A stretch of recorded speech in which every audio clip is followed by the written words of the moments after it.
They ruled 3 continents, commanded millions, and held the title of Caliph Protector of Islam.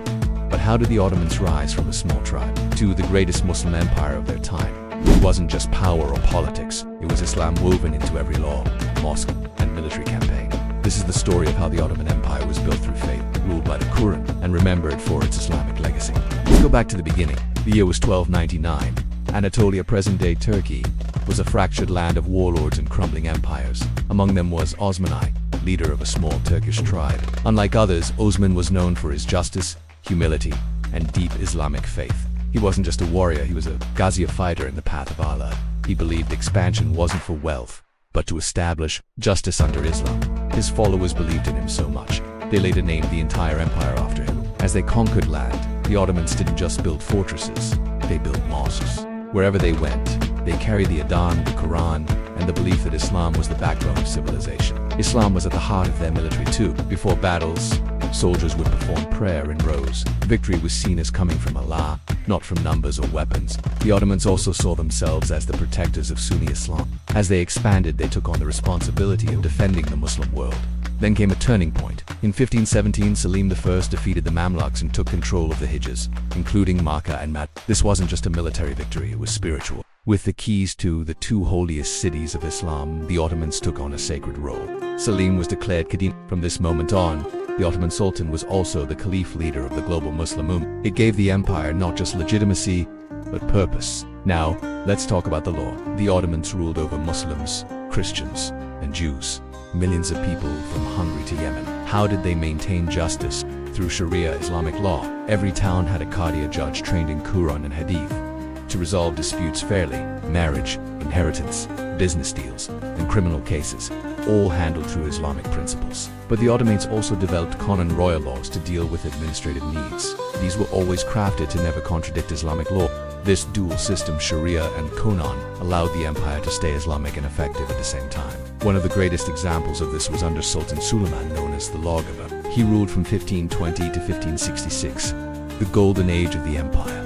Under him, scholars and judges flourished. Corruption was punished. Islamic scholars were consulted in every major decision. He built grand mosques, supported and spread justice from North Africa to the Balkans. Suleiman didn't just build an empire, he built an Islamic civilization. And that brings us to architecture. Some of the world's most iconic Islamic buildings were built by the Ottomans. The Suleimani Mosque in Istanbul, the Suleimani Mosque in Egypt, the Blue Mosque.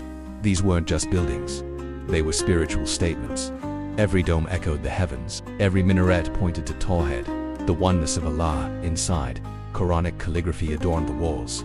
Patterns reflected divine beauty. Carpets faced the Qibla. Even in design, Islam guided every line. But Islam didn't just inspire buildings, it shaped everyday life. From clothing to coins, art to literature, everything had Islamic influence. Clothing reflected modesty. Books were filled with tafsir, hadith, and Islamic poetry. The Ottomans were also major supporters of Islamic education. They built madrasas in every province. Young students would study Quran, Arabic grammar, law, and more, often for free. Scholars from all over the Muslim world were welcomed into the empire. And when knowledge is honored, society thrives. Islam also influenced how they treated others. Despite being a Sunni Muslim empire, the Ottomans showed remarkable tolerance to Christians and Jews. Each community was allowed to govern itself under its own religious law as long as they paid jizya and remained loyal. This came directly from Islamic teachings. There is no compulsion in religion. Quran 2:256.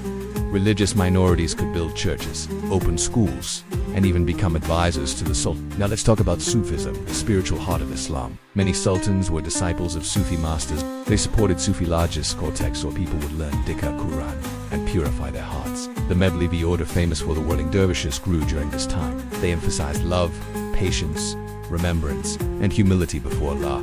This helped Islam spread peacefully, especially in the Balkans, where many embraced the faith through Sufi teachers. Islam was not just law or power, it was heart, it was soul.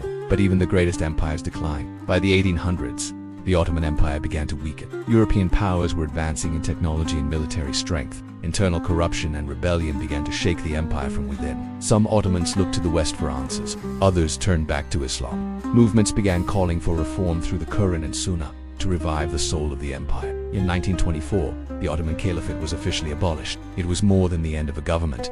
It was the fall of a centuries-old Islamic symbol, but the legacy lives on. Today, you can see Ottoman influence in architecture across the Muslim world.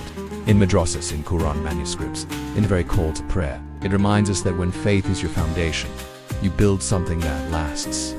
Not just in history, but in hearts. If you want to see more powerful stories from Islamic history, like and subscribe. And tell us in the comments, which Muslim empire should we cover next?